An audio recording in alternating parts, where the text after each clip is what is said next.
Hey guys, and welcome to another episode of CUBED, the Marvel Snap podcast. As you can see, we are joined back with Dawn on the right, aka DarkHelmit, and Bok Choy, aka Dakota, on our left.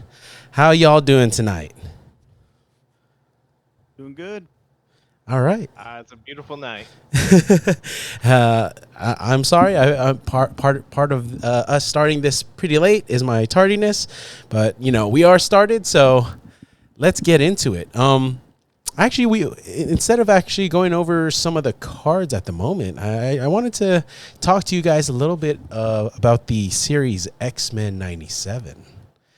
So I know we've been actually talking about this personally on trying to talk about this on the podcast, but I know we've never found the time to because not Newverse, but Second Dinners always come out with like an OTA or an update.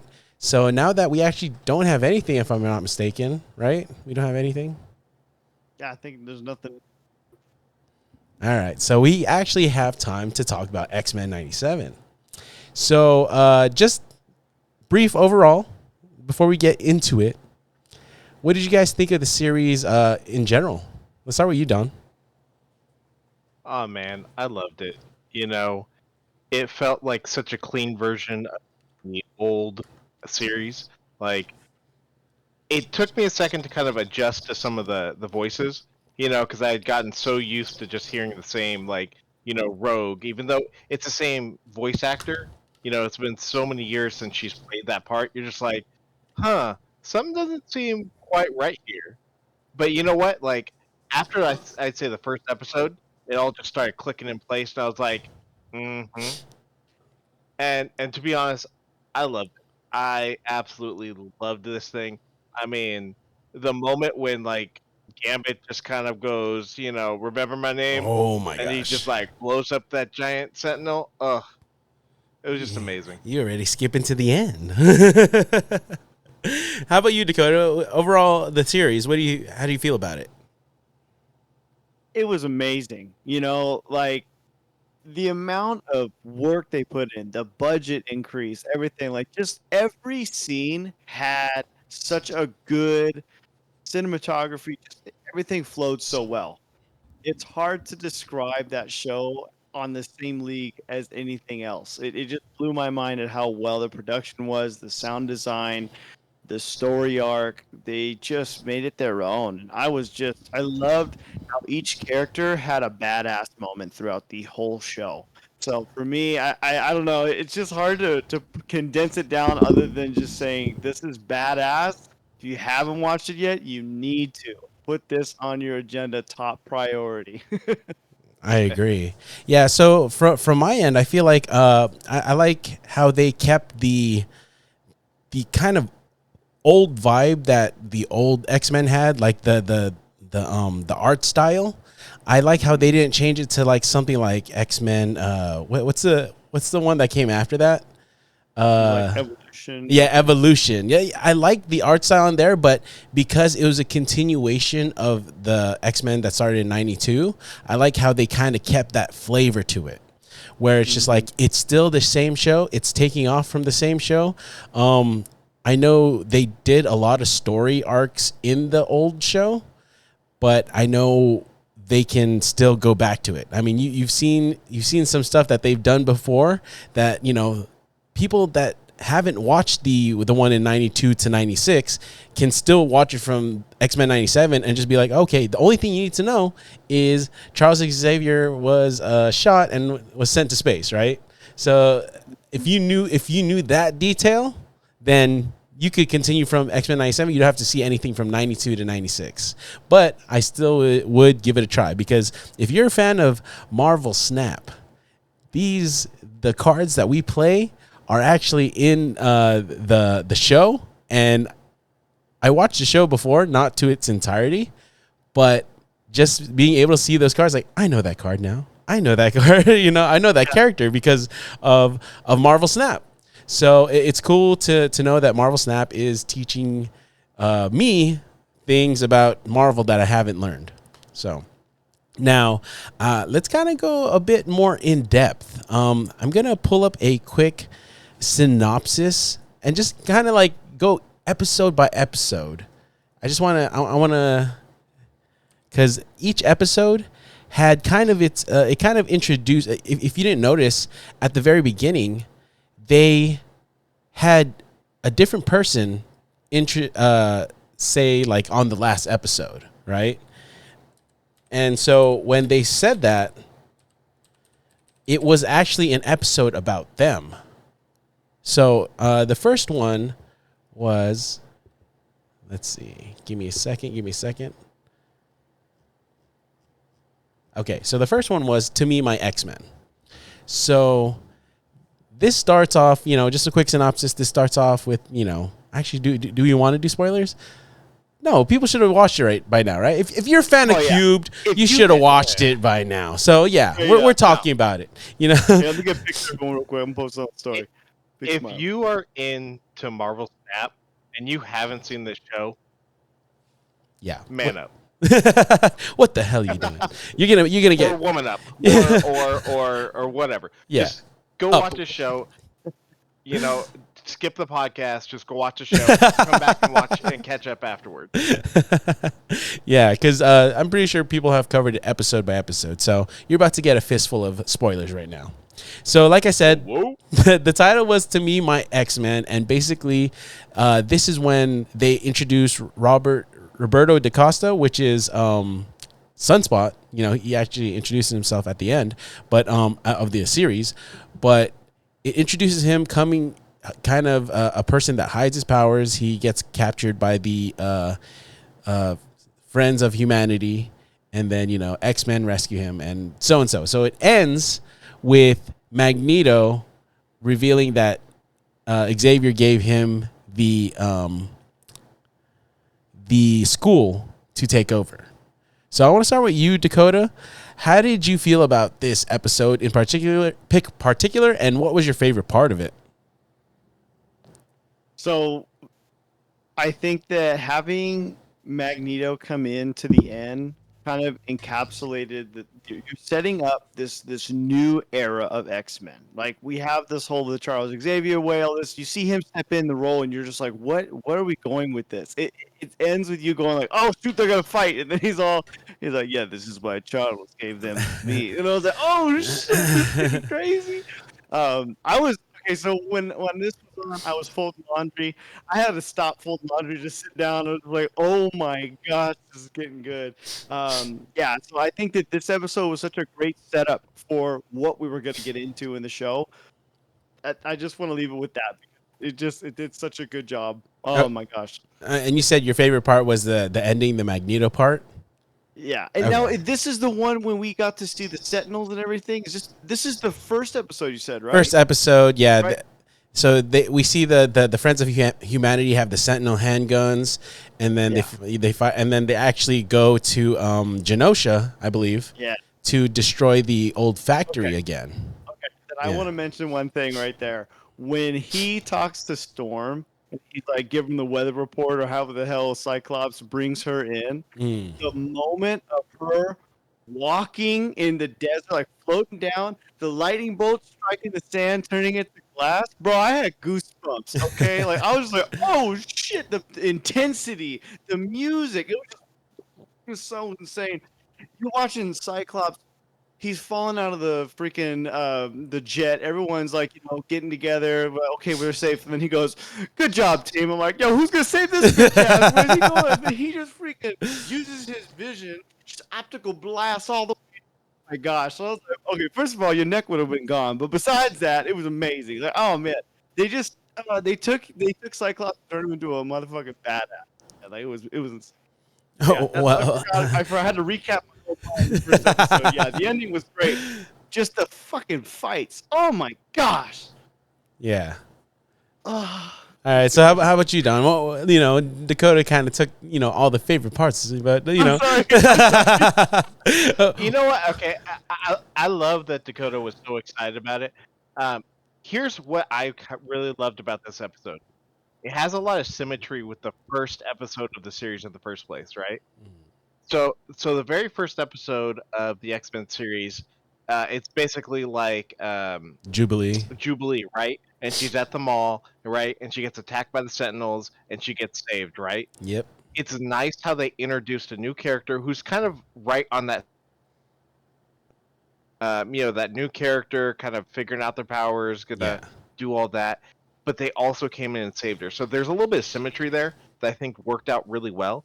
I mean, plus all the badass moments that Dakota just talked about. I mean, let's be honest. Like, I will say, I was a little bit confused at one point where I was just like, "Hey, where did Angel come from?" And I'm like, "Oh yeah, Morph." Yeah, right?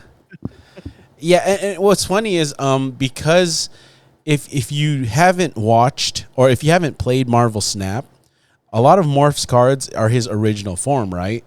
But in X-Men 97, they didn't draw him like that. And Don, you're kind of stuck. I mean, I love how he's so okay. There he is. All right, so yeah, like they had him in his natural form, where in the X-Men 92 to 96 is they had him as a like not himself, right? I don't know. I don't know if that's how they introduced him in the comics, though. So I don't know too much about Morph, but all of the cards that Marvel Snap does have is him in the form that he is now. And then he transformed into his, in one of the later episodes, into how he looked previously. So it's cool that they did give a nod back to be like, hey, guys, this is how he looked in the beginning. But, now we're going to maybe if this is the original. I don't know if you know about that, Don. Ask me about Sorry. my winner. Thank you for the follow. Cause just followed. Say that one more time. So I don't know if you know more about like how Morph was he introduced how he was in 92 or is he actually how he was in X-Men 97? Like was he introduced like that? Morph himself was quote unquote killed in the 92. Yeah. Right? It was like the second half of the first episode. Yeah. So he was hit by that Sentinel and then disappeared until he came back many or Episodes later later. into the season. No, but more about his like his appearance. Like was he introduced like humanoid or was he because everyone he looks like an alien, right? A lot of people say he looks like an alien. But was he introduced like that in the comics as like in the alien form, or was he introduced like in humanoid form? Yeah. Doing some Google right now. Okay. So, well, I kind of want to speak on my favorite part of the episode of this one was, of course, the very first introduction of Cyclops again, where he saves Roberto da Costa from the Friends of Humanity, and in the old episodes, he would be sitting there and just firing optic blasts, right? But in this one, he actually uses it to reposition himself into a more advantageous positioning, and then he uses his blast to to not just knock people back, of course, but not only that, he's also fighting. He hand-to-hand combat. You never really saw that in the old one. He was just like there to be a optic blast guy, bam, bam, bam, bam, right? And yeah, you never really saw the different types of optic blasts he can do. And in this episode, it ranged from stunning somebody really, really quickly to freaking stopping his full descent from a plane down to the earth. So, I love how they showed his versatility as a leader as well. So everybody thought, Wolverine was the man because of, Hugh Jackman and what was it, 2003 X-Men movie? So I'm not too sure what year. But yeah, everyone thought, who's Cyclops? He is always second fiddle to Wolverine. And it's not that, it's the other way around where Wolverine's like the side character. It's just people like Hugh Jackman more, I guess. Or I don't know. People like Wolverine better. So it was a fan kind of thing. So that was episode 1. And episode 2 was called Mutant Liberation Begins. So this is when Magneto is taken by the UN, if I'm not mistaken, and he's on trial. And then it ends with Jean at the end having a identical twin or some, copy. So let's start with you, Dawn. Like, how did you feel this episode went for yourself? Man, it was a whirlwind, right? Like, finding out that Madeline Pryor was around, just seeing the whole fight scene at the Mutant Liberation, or at the UN.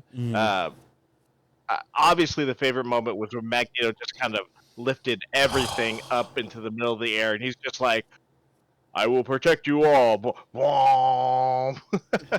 Like, it was just freaking amazing. Man, I feel like they did so many things in these short episodes. You're just like talking about every scene. You're like, well, there was the conversation between Storm and Jean Grey, who's actually Madeline Pryor, who we're talking about losing powers, and then it happens in this episode, and you're just like, whew, man, it was a roller coaster ride, and like I was all about it. How about yourself, Dakota? What would you say was your favorite part of this episode? The cold line from Magneto, just don't make me let you down. That was insane. Like exactly what you were saying, Don. When he had everybody up there, he's looking over the world, and he's like, Charles' vision was that we could live together, and he's like, I'm trying to prove to you that I can do that. Don't make me let you down. Oh man, dude, I had to go back a few times because that speech was cold as fuck, man. I've never heard any that's like Thanos level speeches right there. Like, I was like, oh, this is good, man. After that one scene alone, I'm always like, I'm Team Magneto, bitch. This is my boy. Yeah, that was wild. Watching Storm get shot. That whole scene when that was the thing, like we mentioned already, like when Morph started using other abilities, and like all of a sudden he was Psylocke. Like, wait, what the fuck is going on? Like he was going for it, man. It was a really awesome fight. It was a well done episode for sure. Yeah. Yeah, I do like how they actually had the Friends of Humanity had a person that can contest the X-Men, right? You've always seen them with their little blasters, but there's this guy that could actually fight back, like hand-to-hand combat, who was a strategist. He knew information about, probably not as much information as he thought he knew, but, you saw that the Friends of Humanity were actually a threat, The X-Men weren't just holding back. They actually were trying to fight this guy, and they had somebody that could contest. Like you mentioned earlier, that Magneto speech was the gravitas of that Magneto speech, right? And overseeing the world is just like, you see it in later episodes where, Magneto has the power to say what, walk the walk, right? Basically, where don't make me let you down, because he can do it. He's got the power. He can be an Omega level threat, right? As the Sentinels say later on. And on top of that, like, what we were talking about earlier, you mentioned, Dakota, of Morph. I was always confused by how Morph changes. Like, what are the differences between him and Mystique, right? Because it seems like when Morph changes into that person, he actually has their powers. Yeah. So I don't know if that's exactly how Mystique is, or if they work differently, but I'm all for it, right? We got to see so many different changes on what Morph can do as a mutant, and he became the badass that he should be. Like, he is a pretty badass character to be able to copy, like, any, not even only mutants, right? we see later on where he turns into the Hulk. And I mean, he's probably not as strong as the Hulk, or but he's able to do something with that power, which is amazing. It turns a side character into pretty much a really cool main character. Oh yeah. So, besides that, I think what is that? There was something else in this episode that happened. Yes, like you mentioned, Storm gets shot. But yeah, let's move on to the next episode, where it's called Fire Made Flesh, and this is the episode where we have double genes, and they don't know which one. They find out that the one that's been staying with them is the copy, and so she actually named herself Madeline Pryor at the end of it. And she basically is controlled by Sinister for a little bit, and let's see. And then at the end of this also, Forge introduces himself to Storm and says that he could cure her from losing her powers. So let's start with you, Dakota. How did you feel about this episode? This one had a lot to unpack. I mean, you're watching the character go through such an emotional perspective of like, wow, my whole life I thought I was something, now apparently I'm not.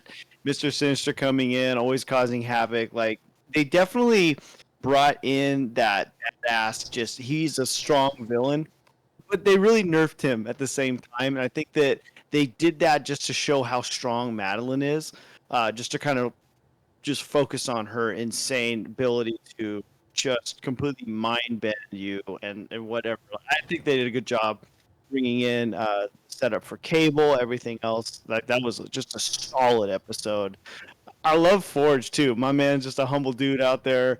That moment of him just like, I want to help you, do what we can. You find out why, in the later episode. But yeah, that was such a good setup, and it was wild. I really liked that one. How about yourself, Don? Man, Dakota said it. Like, it was a wild episode. Absolutely my favorite.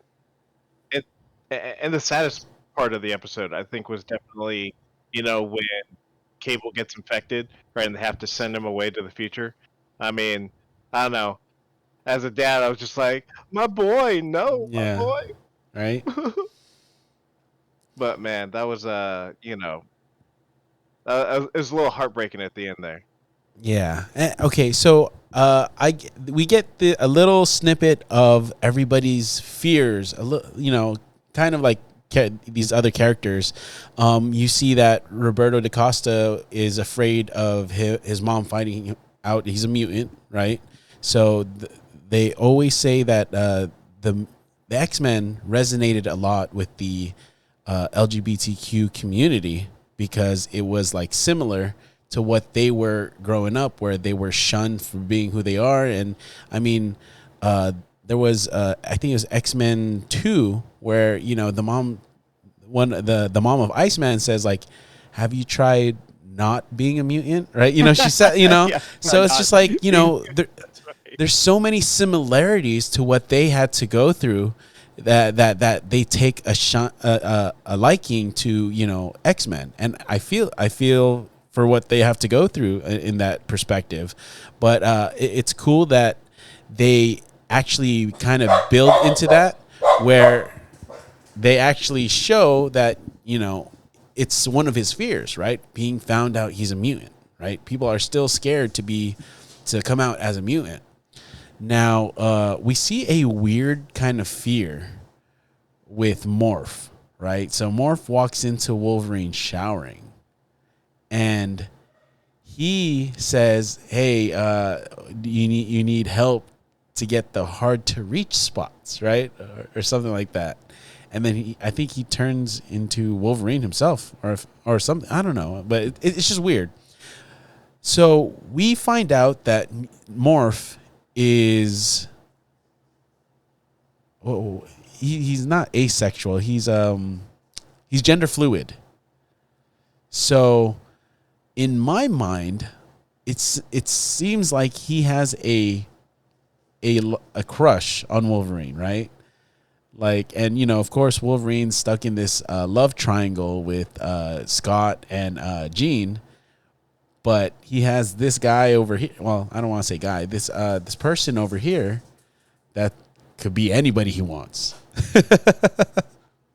So, what do you guys, kind of? I kind of feel like it was kind of played down, but you also see it. We'll talk about it later in the episode. Well, he says, in the end, when Wolverine gets adamantium torn out of him. Oh, spoilers, man. Spoilers. He's by Wolverine's side, and he goes, she can't say it, but I can, and he transforms to Jean, and he says, I love you, or something along those lines, right? So, just in that way, I feel like Morph has a hidden. Do you think it's hidden, or do you think Wolverine knows? I didn't even. I don't know. Go ahead, Dakota. Okay, sorry. Yeah. Honestly, I didn't even take it like that. I thought it was more he's just messing around when he was like when he turned into himself and was like, "You want me to get the hard to reach places?" Like I'm like, bro, that's no different than like we're goofing off, just messing around. It's guy stuff. I didn't think of it in any way throughout the entire season. I never took anything that he was saying in that light of like there's more than a friendship, more than at all. Yeah, I know that. I have seen comments on like X-Men Studios. There's a lot of people like, oh, what is this? And I'm like, well, I don't I guess I'm just went over my head if that's where they were going with it because from my perspective didn't see like an agenda being pushed where we're like you said that idea of X-Men 2 when he was like when they're like, well, have you tried not being a mutant, like I'm not saying that I was like upset that they were trying to throw anything in or not. I didn't even notice that. Yeah. You know what I'm saying? Like to me it was just like this is Morph. I don't see anything out of it. It just is what it is. I mean, homie, yeah, he's literally just like putty. He could be whatever the heck he wants to be. I don't know, or it is whatever it is. I don't know how he wants to be. Whatever. But no, I did not see any kind of relationship building. I thought mentioned, spoiler alert, when he was like, she can't say it, but I can. Yeah. I'm gonna pretend to be Jean Grey, Wolverine, voice that Wolverine loves, hearing the words that he wants in a way to bring him back to reality. Not so much Morph is like, I can't say this, because Morph can say what the fuck he wants. You know what I mean? Like I took it more like that personally. So that's my 2 cents. Okay, because I feel like it was his way of actually saying his feelings, right? So I think he knows that Logan wouldn't want to be with somebody like him, of course, because Logan's in love with Jean, right? But for a guy that can be Jean for him, he's just like, hey, well, why not look my way, right? But it's not who, it's not, Logan isn't in love with the thought of Jean, right? He's actually in love with Jean. Yeah. So, but he knows, like he says, I don't know if it's this episode, but he talks to Jean and it's actually the previous one where they give birth to Nathan, where he's like, ends up kissing him, and he goes, "No, you're Jean, and I'm Wolverine, and it's not. This is not meant to be." He knows it's not meant to be, right? But it doesn't change the fact on how he feels about her, and I feel like Morph is kind of like that too, right? He's the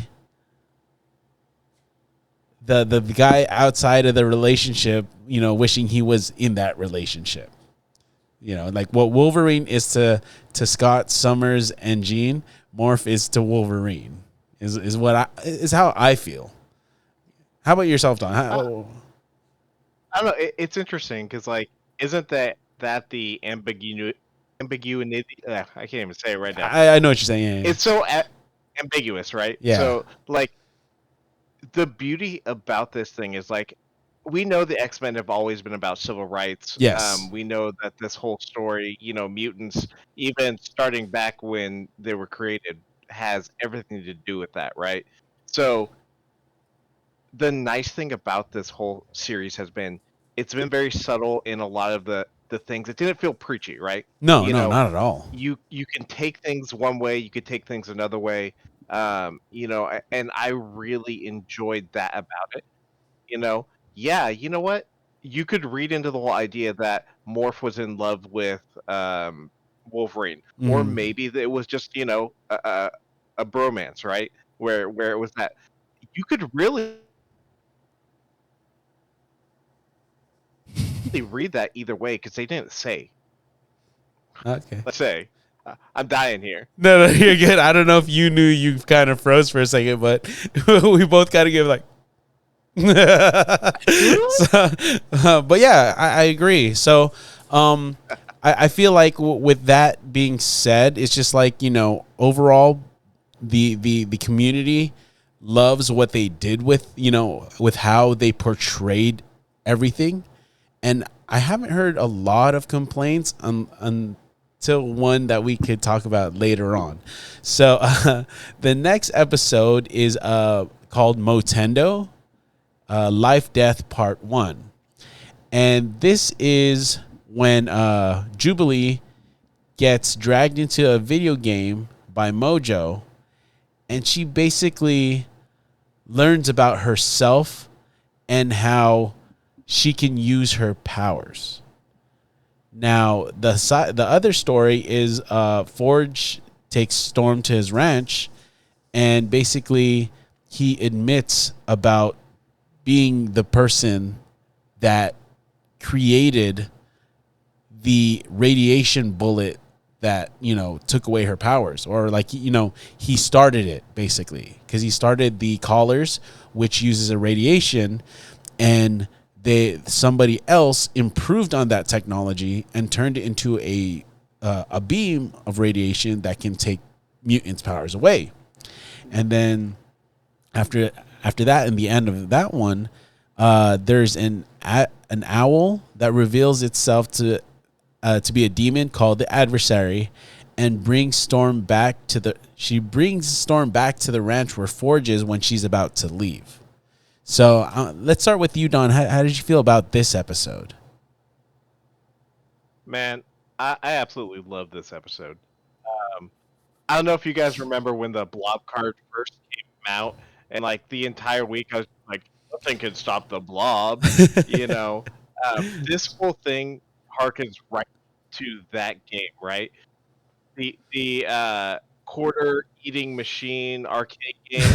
Um, that was basically the whole Jubilee line. So I was just super excited about it.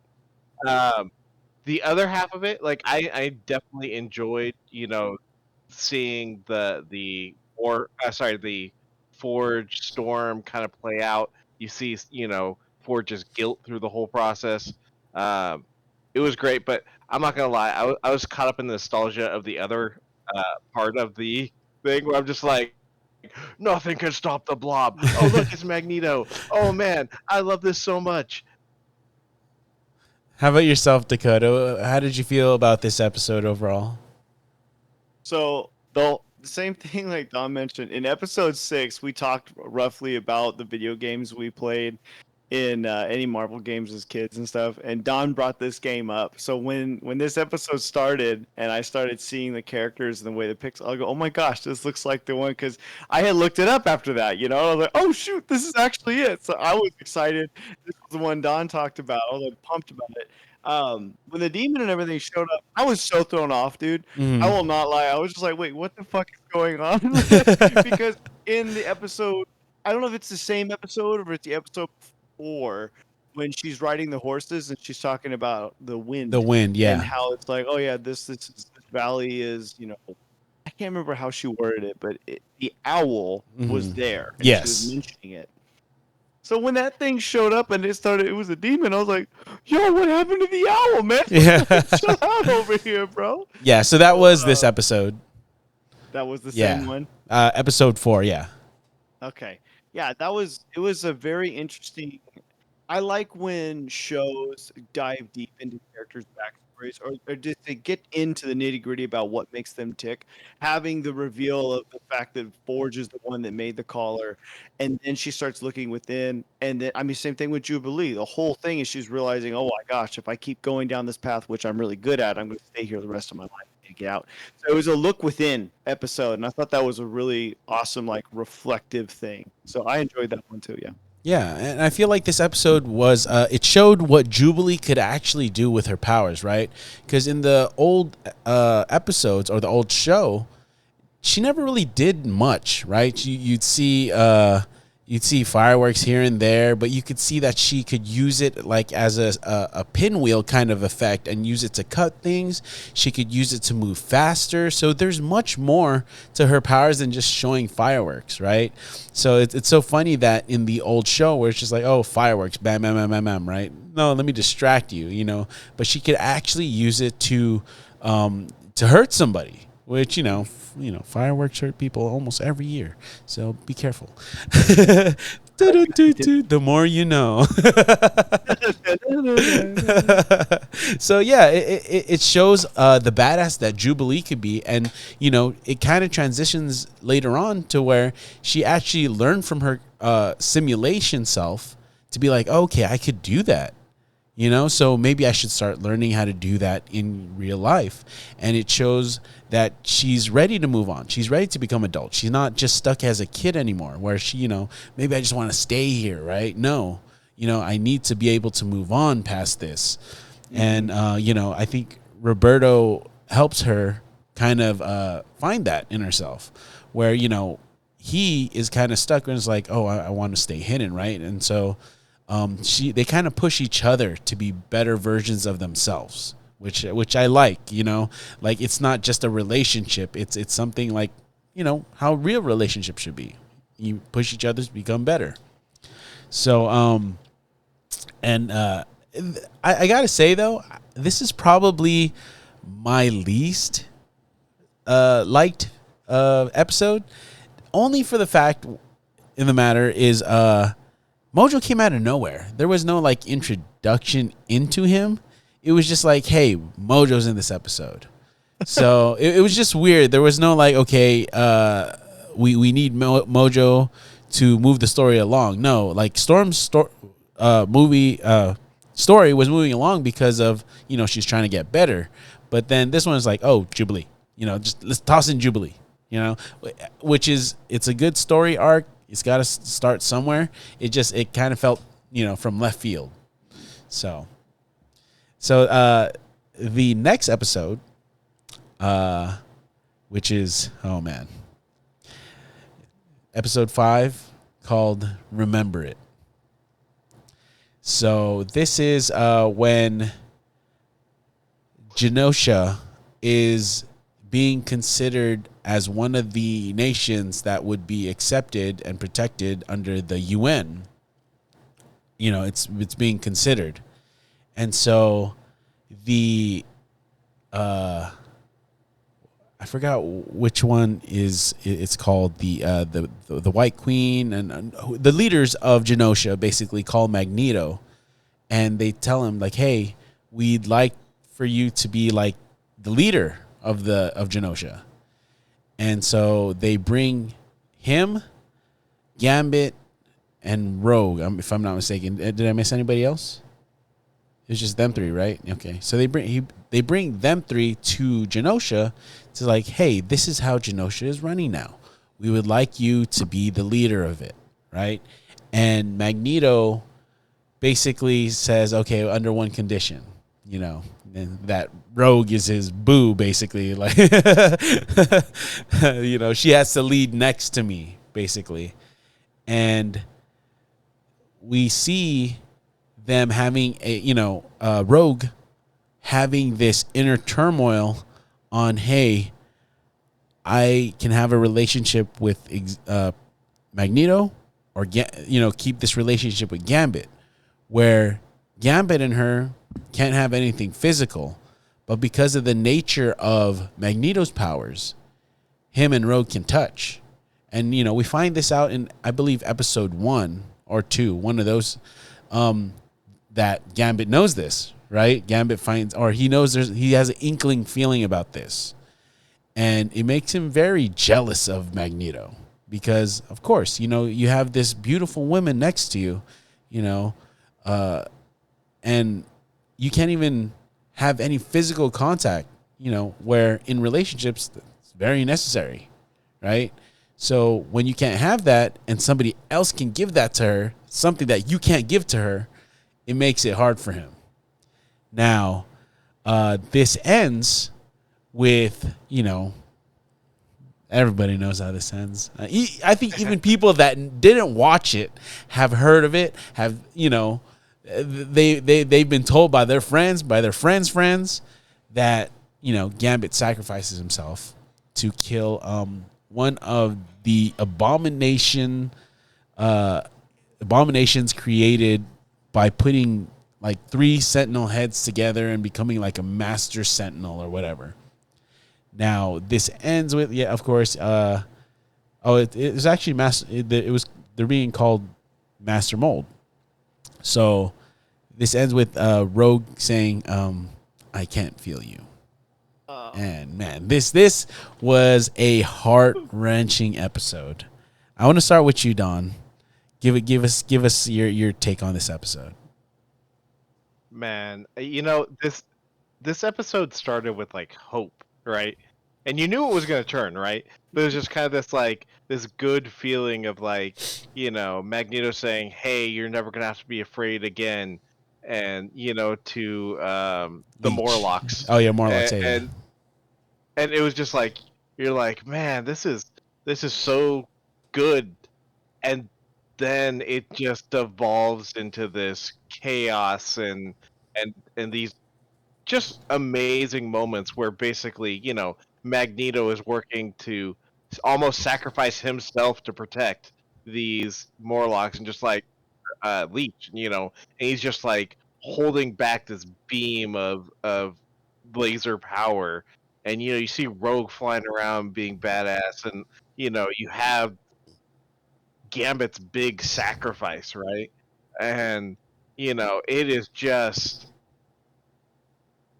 I was speechless. I actually had to go back and rewatch it like right in that moment, just to be like, did I just see what I thought I saw? Yeah. Right? Now, even though I think this might take away from it, I do think this is going to play into, Gambit becoming one of the 4 horsemen. Yeah, of Maybe them course. bringing him back, Mm-hmm. As the last episode kind of was like, surprise, hey, Yeah, it's this person. Spoiler alert, sorry. I'm a little late. But man, I can't speak good enough about this, right? Like, there's just not. And the nice thing is, this is kind of that episode that was that turning point in the whole series, right? Mhm. You're just like, okay, where are we going? Where are we going? And then you're like, oh, okay, I see where we're starting to head now. Mm-hmm. So, just one of my favorite episodes. Period. Oh yeah. I think everybody that's watched the series, this has probably the most pivotal episode of the entire series to see where this is headed. So on top of that, so let's well, how about yourself, Dakota? What did you think about this episode? Don really hit it on the head with talking about how it starts off with hope. Like when you're walking into this, you see everyone's just happy. There's joy. They're like, yeah, this place is utopia. We can do this. We're having a great time. There's dancing. Everyone's just, they're free. They don't have this feeling of like, I can't not be myself. Everyone is just mutants and proud. And it's such a cool thing to see everybody use their abilities and come together and make society just run. And I really liked how they, in the previous episode, showed the fears that Madeline Pryor can like prey on people, how they can you can manipulate and everything, because that's when we really see Gambit assuming things with Magneto and Rogue, right? Yeah. That's when things really come to like a pinnacle point. And then transforming that into this episode, it was just such a such a wild thing because she has her talk with him with Gambit. She's like, "I'm gonna accept," and then he says the line. He's like, "I'm sorry, but some things are deeper than skin," and he Yeah. kind of leaves it with that. Yeah. And after he's sitting in the area, like supposedly king and queen of Genosha, like everyone's coming in. They have this dance thing Yeah. going on. Magneto can fly. She can fly. They touch. He gives her a kiss. And Gambit sees that, and he's like, "I'm out." Like any guy who's been with somebody, and they see that it's like, But Gambit's one of those dudes. He was an honorable man. He's like, I'm not upset. Like we're where we are, what we are. But if this is what you want, he walked out with honor. He wasn't Yeah. upset when they did talk, Yeah. and But he left. He's like, "I'm out of here." well, And what I do want to sucks? say, oh, go ahead. Sorry. What sucks about that is is she made her choice, and he didn't even get to learn that she chose him. Right. Yeah. Of course, she told Gambit that, oh no, I'm choosing Magneto, but she didn't get to tell him that she made a mistake. Right. Mm-hmm. So. Yeah, that was huge. That moment when she repeats exactly what he said. He goes, "I'm sorry, Shingo, but some things are deeper than skin." Yeah. That was so just like, "Oh, okay, good." And I'm like, "Okay, we're gonna get back to this because in the comics, and especially I didn't know as much about Gambit because it was just I even asked you guys earlier on when we all started rewatching '97. I was like, "Yo, why does he have such intense?" Like everyone else has like a normal kind of costume of this like yellow leotard or whatever. My man's got armor and all this. Like, what is up with him? And so I did like a deep dive on him, and turns out in the comics especially, he's able to touch Rogue. Like his ability is kinetic energy, right? So he is able to match her in a way where that isn't a problem. They figure that out down the line. So I was like, okay, cool. So apparently him and Magneto are both able to, that's awesome. But anyways, that moment of everything's hitting the fan, and also when doing my deep dive, Gambit during his time with because he was in the Thieves Guild, right? We're going back to Yes. Louisiana, baby. So we got the Thieves Guild, the Assassins Guild, all this stuff going on here. He was supposed to kill the Morlock. I don't know if you guys know that or not. I No. didn't realize this either, but he was supposed to kill them. That was one of his missions, and he ended up not doing it. But to fast forward to this episode, when he sees what's happening, and in that moment, when the Master Mold turns his head after he knocked Rogue out from that beam because she was going full force, he saved her life at that exact moment. When it turns his head, all the Warlocks get lit up. They're about to get destroyed, and that's when he's like, "Gambit sees me and rains." He comes running over like that. That was such a just like let's go, baby! Like someone just redeeming themselves in every aspect. My man just got broken up with.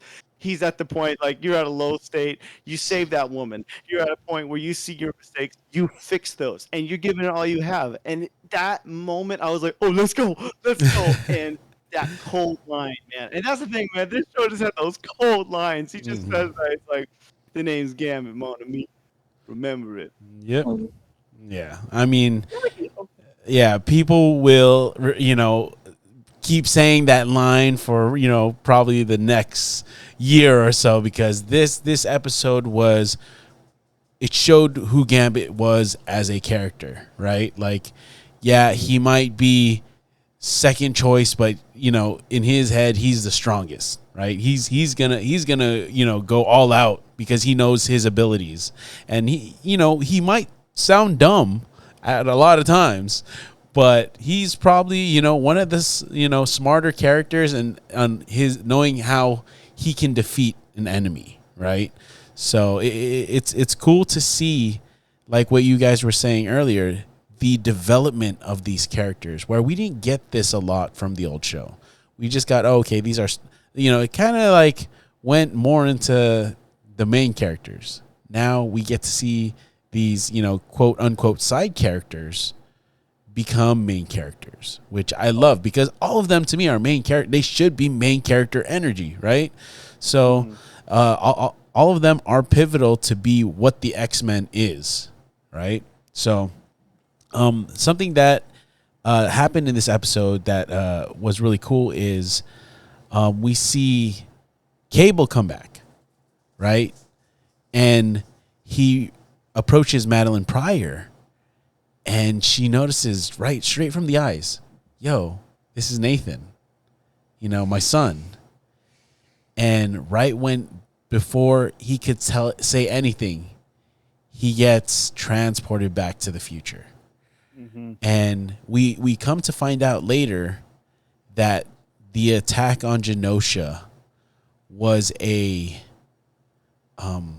Nexus event, basically. So Nexus events cannot be changed.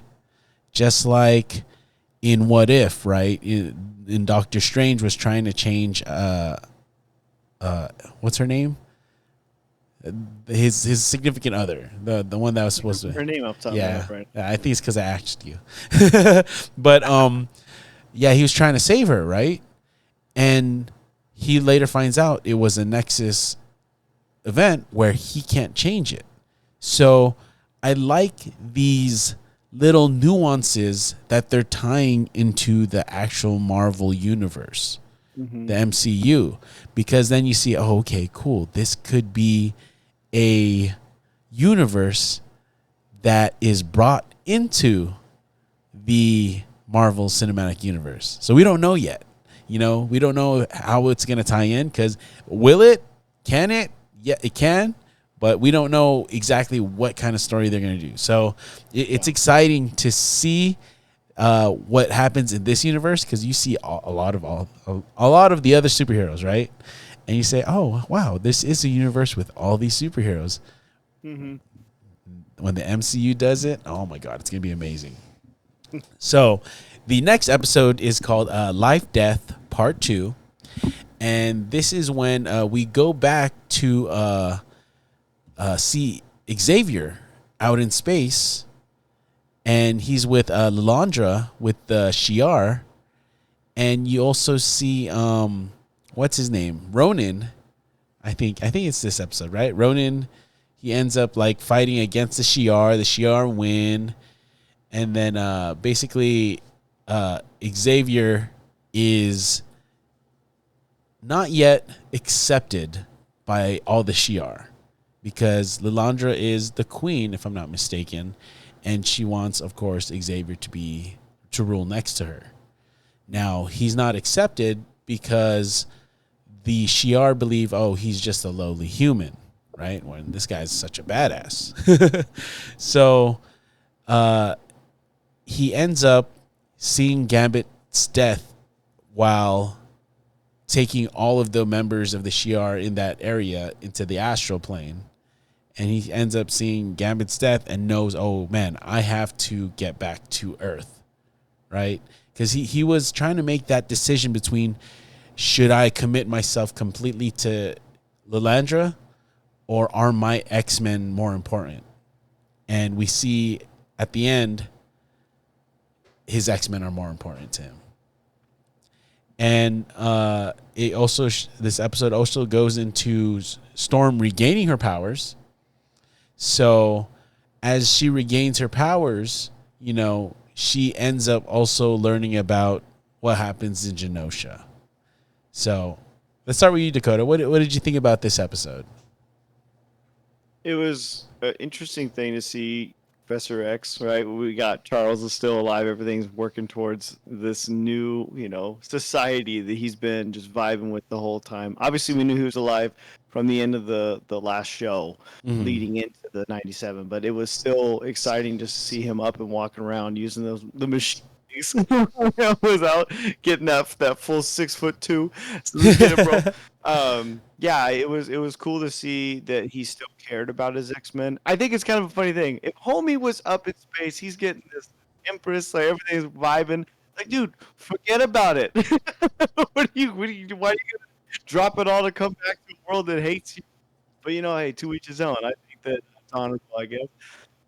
Yeah, I was happy the Storm was regaining her abilities and everything else. It was a good episode. I like this one. How about yourself, Don? Yeah, it was definitely cool getting to see Storm kind of overcome her fear of claustrophobia. We know that we saw that in the episode where she became the Queen of the Morlocks in the original series. So her overcoming that fear and getting her powers back was just awesome to see. As far as like Mark said, his least favorite episode. This is probably the one that I was just like, okay, here we go. Let's get through all this Charles Xavier stuff because the boring pulling them into the astral plane and being preachy towards them. Now kids, you better behave. All that stuff. I'm just like, let's get back to the exploding sentinels, right? Yeah. Like that's what I'm here for. I'm here for the Just explosions. And don't get me wrong, we saw our boy Gladiator come in just like a beast and wreck some people up. But like let's get back to Earth. That's what I'm really worried about. So I feel like the only thing that's really cool about them going out into space is knowing that this universe is tied in deeply with Earth, right? You see a lot of these other characters, and it's like, Earth is a contender. Earth has these people that we should be afraid of, even though they say, oh no, they're just lowly sapiens, or they're not at that level to contend with us or something like that. And Shi'ar thinking they're above them all, whereas they conquer worlds and just assimilate the conquer worlds into their world. So that's what Professor Xavier says, is like, hey, your world is actually made up of multiple different worlds, which is like Earth, right? It's different human race or humans, coexisting with each other. So it's a really cool episode to just kind of bring it down. I know it's like down to earth, oxymoron, but we're going out in space. So it's just a more chill kind of episode where it did make you want, like, hey, what's going on in Earth? Why do we need to see Xavier now, right? But I feel like this was to set up something. Well, of course, it's set up something more, right? So this one actually ends with Trask getting confronted by Mr. Sinister, who warns that Genosha was just the beginning. So that's a kind of scary thing to know. So the next episode 7, is called Bright Eyes. And this is when the X-Men hold a funeral for Gambit, and Rogue goes rogue, right? Like there's there's so much similarities to what she did in this episode to like Marvel versus Capcom. All the moves that she did was in like Marvel versus Capcom.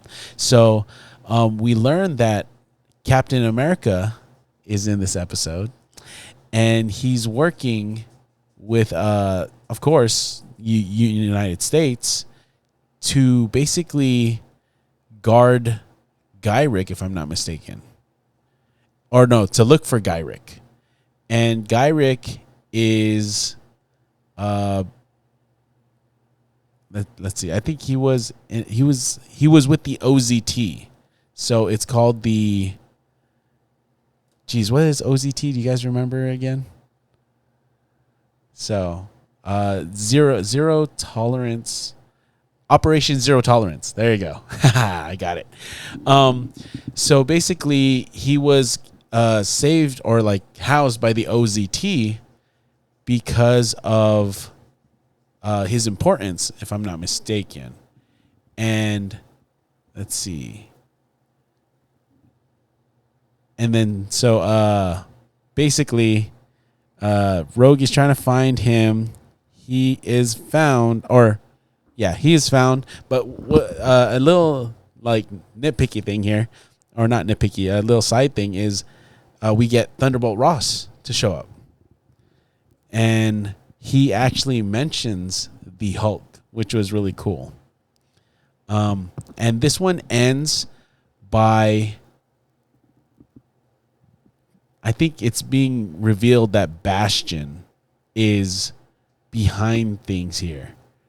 And Magneto is alive, and he's in Bastion's sex cave. So I don't know. So I mean, I heard the Weekend music playing. Dude. I heard it. I was like, It was just weird that he was in his undies across an X, and Bastion just So let's start with you, Dakota. How did you feel about this episode? There was so much going on in this one. This was a really good episode because I was happy to see Magneto was still alive. Mm-hmm. When that happened, I was like, okay, cool. We got a lot more to unfold here. This is going to be epic. I cannot wait to see where we're going from here. I as far as like what Don said after episode 5 being that moment of everything is starting to come to a head, you feel the pressure build, you feel everything. Rogue just going off was so awesome, dude. It just to see her just destroy the base, and then like they said, like, oh, this was made to keep the Hulk out or keep the Hulk in. What are you worried about? And then she just goes through it like it was nothing. I was like, but is she stronger than the Hulk right now? Like, what's going on, man? Like, she definitely had that power strike, man. Well, it was meant to keep the Hulk in, not let the Hulk. Yeah. So exactly. So it was awesome. So I feel like the power dynamic, it just shows that she is strong to contend, but it's like I also like how her dialogue with Captain America went, right? You just like, Captain America is trying to be that good soldier boy. And then she's just like, well, this is not the time to do that. Are you going to help me or not? Right. Because, the world just saw what happened to Genosha. So for nobody to step in and help and just be like, well, you guys got to handle it yourself. Right. So it's crazy to see some of the most beloved heroes just act like that. But, it is kind of like that, right? They have to be impartial, right? They have to see both sides. They have to basically be Switzerland, right? Just be neutral. But it's kind of hard when, we're seeing the perspective from the X-Men. You're like, fuck you, Captain America. You should be helping her, You should be right the eye. Exactly. Like, well, my hands are kind of tied. I'm like, yeah. Brother, come on, what you doing? So how about yourself, Don? How did you like this episode? Man, this episode was okay. It made me question, right? Mm-hmm. If she's so strong to knock through the mountains and fly like crazy, how does a motorcycle knock her out of the air in episode 5, right? It's like he charged. It wasn't. No, he charged her before he dropped it at her. Did he? Yeah. Go back because it would have blown up. It didn't. It just kind of knocked her out of the way. Huh. We gotta do some research. It was awesome seeing Rogue go crazy like this. Just kind of busting through everything. I loved when she when she grabbed Captain America's shield and just was like, and yeeted it. Yep. Goodbye. all you see is the star. Bink. It was a lot of fun, and this was like that moment right when those human sentinels all just go crazy, which was just awesome to see. If I may. Oh, I won't even do it. Yeah, it's thinking it's part of the background. So does he actually charge up the bike? He charges the whole bike and launches at her. Okay. Well, that's good to know. So, Okay, but how's it catch her? He tried to kill her. He was upset that she broke up with him. He's like, I know. Wait a minute. If I can't have you, nobody can. This thing doesn't get to kill you. I do. Yeah, so I think having all this stuff introduced, seeing who's behind Genosha and trying to figure out, oh man, what is their plan, right? Because who gains out of destroying a country? I think Genosha was going to be a country that was going to be a part of the UN, right? Who gains from that? And we find out it's Bastion. So the last 3 episodes, I'm going to just kind of meld them into one because they are all called tolerance is extinction. So we get a lot out of these 3 episodes, right? We get Cable, we get he's in this area, and then we get Professor X, right? He's back. He's leading again. Cyclops asked him, "Oh, why didn't you choose me?" Right? And it was the answer we all knew, where he was one of the first students, and Xavier's just like, I wanted you to live your life. I didn't want you to be stuck here and do what I did. Basically, it had to be just about the X-Men, right? So then we also see Sinister. We see Sinister fight Jean, right? We see Jean pull off the Phoenix Force, which this is probably the worst part of the show, is the Phoenix Force coming to save Jean in this dire moment where it's just like, where did it come from? I thought it was back with the Shi'ar, and then it's just like, oh no, look at that, it's gone. It saved me, and then it's gone, and he's gone. So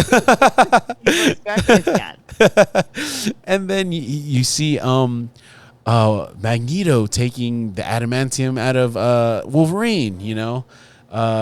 And so let me go to you guys. Don, let's start with you. Out of these 3 episodes, what was what was the part that stood out to you the most?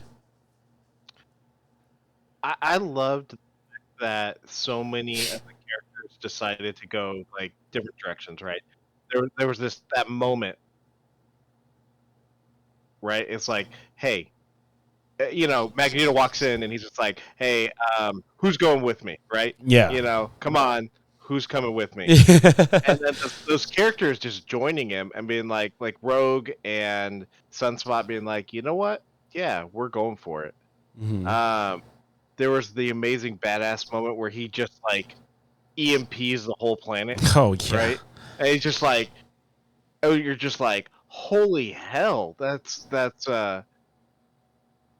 um seeing how many characters have been switched into those Sentinel creatures, including Beast's girlfriend, Oh right? yeah, Um, that's I crazy. I do think one of my favorite moments overall, though,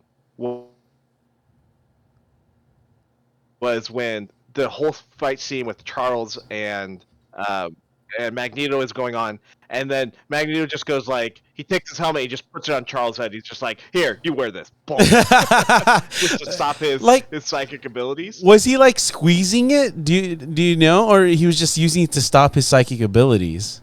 Yeah, because Charles started using his psychic abilities on everyone else, Yeah, so yeah. he's just like, well, if it'll stop it from me, I'll just put it on your head, and then it blocks everyone else, right? It was just like, and it's not like Charles couldn't go, Yeah. but it was still just an amazing moment. Man, so many things happened in those episodes that were just amazing. But I would have to say, like, the division, that was one of the coolest moments. Just seeing like, hey, here we go, but them still stepping up and be like, no, we're gonna get this done. How about yourself, Dakota? What about these last 3 episodes stood out for you? Well, the beginning of showing how many people were Sentinels Mm-hmm. or this hybrid humanoid thing. Oh my gosh. It was such an awesome speech from Bastion leading into just showing this army of which arguably are better than the mutants in almost any way. Dude, they KO'd that. What was his? Who was the guy? Was it Gyrick? Was that the one that? Yeah. Yeah, Yeah. this guy. When Gyrick KO'd Rogue with one punch, Yeah. that really showed off how much power one of these humanoid sentinels can be. This hybrid. Seeing the backstory of Bastion, how Nimrod the way that he was able to bring this about was wild. I don't know anything about this character. This is the first time I've seen anything about him, heard anything about him. So to watch this character rise up to be this insane powerhouse was really awesome to watch. To see Asteroid M come back into play after Magneto literally just said, "All right, you know what? F all your guys' electricity." I'm like, y'all could do this the whole time. Like, bro, you could have done this years ago. Why'd you wait till now? Like, you realize how strong he is. Just he's like, okay, the entire magnetic field shifted, crazily powerful. I'm gonna have to say, after all this stuff, I'm Team Magneto, bro. Xavier, shut up, man. When he said that line, I've been wanting to say this a long time, Charles. Shut up. Yeah. Yeah, boy. Get him. Just to second you on that, like I think the whole world ends up seeing how strong Magneto is, right? Like he shut down the whole infrastructure of the world, and to the point where they had a plan, anti-Magneto plan, which really didn't work. It was just we're gonna send metal missiles. onto the one thing that's hovering over Earth that's larger than Texas. Yeah, on top of that, yeah, they're gonna fire it on the gravity system, so it'll come, blazing down to Earth. Like, yeah, this was the plan. It's classic. It reminded me of Iron Giant when that guy was so adamant about launching nuke at the giant. He's like, "Fuck, so it's like that's targeted to his location." He's like, "Yeah, where's the robot general?" And he's like, "Right there." That moment of like, you guys are just so stupid. Come on, why is it always got to be the? Well, I think the best option is that we blow it up. It always comes down to that. The wormhole and Avengers, they're like, let's blow it up. Let's get rid of this. So yeah, it comes down to all these episodes. There were so many things that happened in a small amount of time. When Magneto ripped out the adamantium from freaking Logan, that was crazy. I was like, oh shoot! Like just watching how powerful he got. Oh man, it was awesome to see Magneto go buck wild. And the ship and everything when you get to see inside of Magneto's mind with the talking about with Xavier reliving his past traumas, everything. It was so insane. It was a lot that went on in those, not just epic battles. Bastion is freaking badass, man. To see him just take off and become as powerful as he did, that was just amazing. Yeah, the dude is no joke. I think that was really awesome. yeah, and on top of that, you see Cable, start to take a liking to Jean. Right, of course, Madeline was his mom. His mom passed away, but of course, his mom was a clone of Jean. So he actually starts to call her mom. Right, this is the power of my mom. So he, it's crazy how these relationships start to develop, and you see it in the ending where Cyclops was like, no, we're not going to try and beat him anymore. We're going to try and, appeal to him. Like, hey, Bastion, you are a mutant too. Why are you hating, So It's just like, okay, now let's try to appeal to his humanity. And, of course, Cyclops, and Jean say their goodbye to Nathan, which was, really tear-jerking. But, they knew that this is something they might not come back from. So it was like, yo, where's this going, right? So we see where it goes, where they're transported through time. We don't know who did it, but I want to say like 3/4 of them were sent in the past, and then a fourth of them were sent to the future, right? So you see Nightcrawler, Beast, Xavier, Magneto, Rogue in ancient Egypt, where they meet a young version of Apocalypse. And then you see Cyclops and Jean in the future, where they encounter their son, or Madeline Pryor's son too, Nathan, where this is where he ended up. This is where we sent him and where he ended up.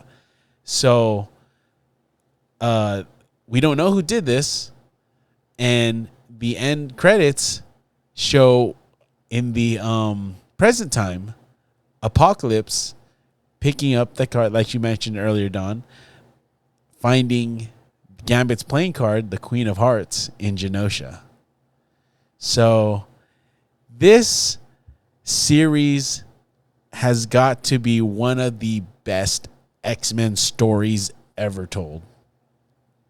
In either live action or animated, I feel, because it does each character so much justice. I feel like no character was left behind in this one, So overall, I give the series I want to say like a 8 out of 10. How about yourself? Yeah, I mean, I think they really did a great job of just creating this whole sense of importance, right? Mm-hmm. So they took those little bits that were, you're just like, okay, I know a little bit about the X-Men. Mm-hmm. I love a little bit about this and that. But they really kind of stepped it up and took it to a great place. They just, in a world where we've had so many Marvel things that have disappointed us in the recent past, like this thing really just like, oh man, like it almost restores faith, which makes me a little scared about the future because they're like, oh man, we did such a great job with this. Let's just like throw more stuff into it, and you're gonna be like, no, you're gonna ruin it. Hopefully not. Yeah. I'm gonna be Optimistic. Cautiously optimistic. But like this, it actually exceeded my expectations of what this series was ever gonna be. Oh, definitely. Yeah. Episode 1 just kind of knocked it out of the park, and since then, like, I really loved what they did with this. For the nostalgia, because I spent so much time watching the first original series, I'm gonna go with a 9 out of 10. Oh, okay. There's a little things they probably could have improved, small things here and there, but for what it was just mwah. Can't describe it better than just that sound. So how about yourself, Dakota? How do you feel about the series overall? I think I'm on the same line right here with Don, man. Like 9 out of 10 easily. There's so many things they did right. The things that they did wrong, in my opinion, was like you mentioned with the Phoenix Force. That was just so unexplained. And where the hell did that come from? It's like, hey, it's gone. All right. I think that it was a really good take on it. I didn't have my expectations too high walking into it. I was excited, but I didn't expect it to be great just because that's been Marvel lately. And I was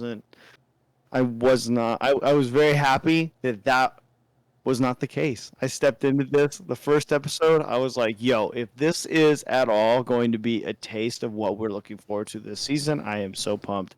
And yeah, every episode built so well on each other, and it was exactly what I was looking for. I mean, the nostalgia is definitely there. The character development, just seeing every character have its moment to shine and just be the badass that you want to see. Oh my gosh. The reason why it's not a 10 out of 10 for me is they had to take my boy Gambit away. That just hurt so for now. much. And the thing is, I was 5 episodes behind. I did a binge on a weekend, and Don came into work. He goes, you see the last episode? And I'm about to. He's like, bro, got to watch this. We have to talk about this nonsense. I'm like, all right. And then now, oh man, like, that was just such a wild thing to watch. So yeah, very excited for what we have coming up. I hope that they don't screw it up. I read today that they already got the green light for the 3rd season. Yeah. So in-house, after they were about halfway through just their production of the 1st season, they said, yo, the 2nd season's for sure green light. Heck yeah. Go. And after this one got the ratings, they're like, yeah, we're doing 3 seasons, no problem. So yeah, if the writers continue to be good, they got good curriculums already to pull from the stories. If they do bring Gambit back to be a horseman, like literally like what you said, oh, I'm all for it, bro. He's going to be insane. Yeah. So yeah, that was amazing. And that's the thing. Unfortunately, Bo DeMaio, one of the writers for the show, one of the main writers for the show, was let go. He did write the first 2 seasons. So hopefully, they could carry on his torch. I don't know if they ever released why he was let go, but hopefully they could carry on his torch and his second season continues to be as good as the first season that he wrote. So, that here's hoping, right? Because on top of that, we see a bunch of heroes in the last 3 episodes, right? We see Spider-Man, we see Iron Man, we see Black Panther. We see that the Avengers, we see, they didn't show any Inhumans. They didn't show any Atlanteans, if I'm not mistaken. So, we're not seeing the entire thing. We just see some of the Avengers kind of like sprinkled in, like, So, so it's really cool that we're seeing some of this happen now, even if it's just animated, because we know that there is a universe out there that has the comics as they should be. So that's amazing. Before we actually end this discussion, or we're actually gonna hop into just real quick. I don't want to take too long on this because even though it's an amazing part of it, is Marvel Snap. So yeah. So I don't want to go too much into it because we had a really good discussion, but we're gonna actually do what this channel was made for. Just talk about real quick the card of the week. So the card of the week was Sasquatch, and it is a 6 cost 10 power card, and I'll go ahead and read it here. It cost 1 less for each card you played last turn. So really quick, how have you fared with this card, Dakota? I've really enjoyed this card. I played a couple different versions trying to see like which I liked. I actually threw this one in with my Ultron deck just because I want to get more boosters for Ultron and I wanted to play this card. So I took out the Wasp that I had on there, and man, this card actually runs really good because you're throwing out Mystique, you're throwing out I'm not Mystique. What am I saying? It's late. Mysterio. Mysterio. When you get that discount, man, he's already at 3 costs by the time you play your Mysterio, and then now Mockingbird's dropped down. She has so much synergy in different discounts, and I've been having a great time with this. I actually shout out to one of our followers, Sully's So Savage. He sent a deck that is really fun to play. I've been messing with this before we actually started the podcast. It's got Death. It's kind of like a mixture of Death Destroy and Sasquatch build, trying to just get cards out there. You can get rid of them, wipe the board, cheat out a couple different cards. Super fun. I'll go ahead and put that on our story if anyone wants to check it out too. But shout out to Sully. But yeah, I love this card. I have to say, this was the one that I liked the most aside from Blink in the season, easily. Awesome. How about yourself, Don? I think Dakota said it. I love this card, right? It feels really good to play. It's one of those cards that it's just the opposite of a She-Hulk, right? Instead of not playing energy, you're playing energy, you're playing cards to get that discount. Honestly, I've been playing the deck that you came up with, Mark. That whole kitty, and it's been working really well for me. I'm not quite to infinite like you guys because I'm a slacker in life. But I'm almost there. That's good. And this card has really been helping me out to get there. Yeah. So I feel like this card was an amazing addition to the game.